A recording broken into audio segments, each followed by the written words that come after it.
Assalamualaikum warahmatullahi wabarakatuh. Perkenalkan, nama saya Ocha Agustin Pratiwi. Saya dari Kumaliniulas atau Kumpulan Anak Literasi Negeri Walulas. Jadi di sini saya ingin menceritakan kembali tentang isi dari novel Tanaman Monster ini yang dikarang oleh Deni Ernita Dietjeria dan dicetak oleh PT Gramedia. Jadi isi dari cerita ini tentang Tonit yang hampir putus asa karena sudah 2 jam dia menjelajah hutan, tapi hingga sore tidak satupun tanaman unik ditemukannya. Lalu temannya Alvin mengusulkan untuk meminjam kaktus ayahnya saja. Kebetulan ayahnya si Alvin ini seorang kolektor kaktus sekaligus pendiri organisasi pecinta kaktus Dudutan atau Duri-Duri Tajam. Tapi sejujurnya Tonit itu tidak suka kaktus karena setiap mendengar kata kaktus itu jadi dia teringat kata kakus. Menurut dia sangat tidak keren. Lagi pula tanaman yang dicarinya ini untuk pelajaran favoritnya yaitu IPA. Singkat cerita, kedua anak laki-laki itu terus melangkah, pohon-pohon tumbuh menjulang, suara serangga-serangga terdengar bersautan, seperti sedang arisan. Sejenak Tonit berhenti dan meneliti sekelilingnya. Singkat cerita, Tonit menemukan tanaman unik yang dicarinya. Bentuk tanaman itu memang aneh, mirip kantong lonjong dengan mulut menganga. Di dalam kantung tergenang air, beberapa serangga mati terendam di dalamnya. Tonit bangga sekali saat menemukan tanaman berkantung di hutan. Apalagi saat tahu tanaman itu tanaman memakan daging langka yang bisa dijual dengan harga yang mahal.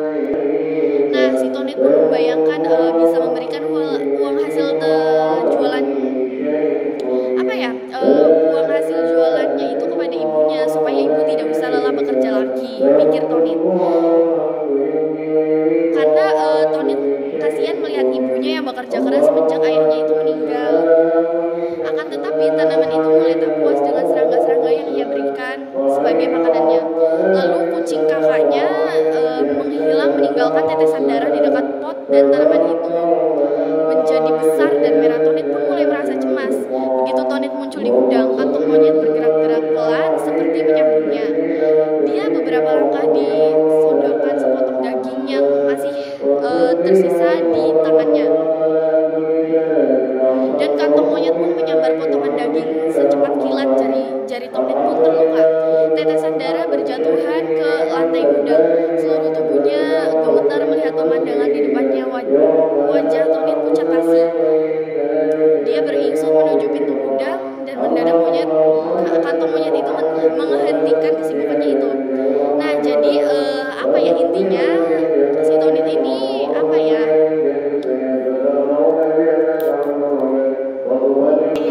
dan benar saja si Tonit itu langsung diterkam oleh tanaman kantong monyetnya itu. Lalu Tania kakaknya datang ke gudang dan melihat adiknya itu.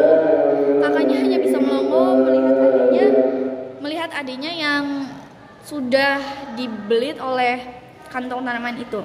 Tania membelelak, wajah Tonit memerah seperti kantong monyet.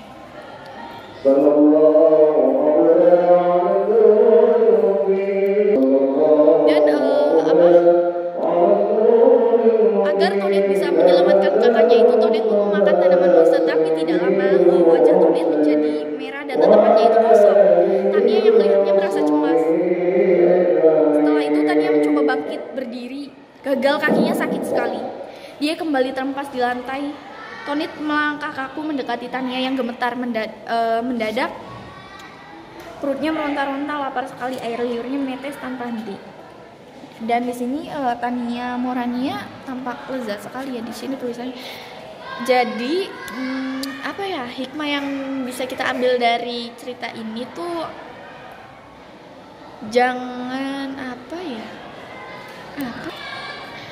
dalam cerita ini kantong monyet digambarkan buas, dapat melahap daging ayam dan menyerang manusia.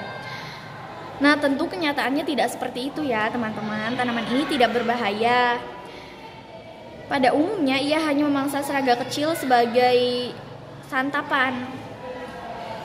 Terus juga sebagian suku di Kalimantan memakai kantong monyet sebagai wadah untuk menanak nasi dan membuat ketupat. Caranya dengan memasukkan nasi dan air ke dalam kantong dan merebus di atas api. Nah, kantong monyet juga dilindungi oleh undang-undang. Nah, kalau kamu menemukan tanaman ini di alam bebas, jangan memetiknya ya, teman-teman. Biarkan saja tumbuh di habitatnya. Sebab kantong monyet semakin langka dan perlu dilestarikan. Nah, jika kalian mau memelihara dan melestarikannya, sebaliknya dapatkan kantong monyet hasil budidaya, bukan dengan cara mengambil dari alam bebas. Oke, sekian resensi video dari saya. Wassalamualaikum warahmatullahi wabarakatuh.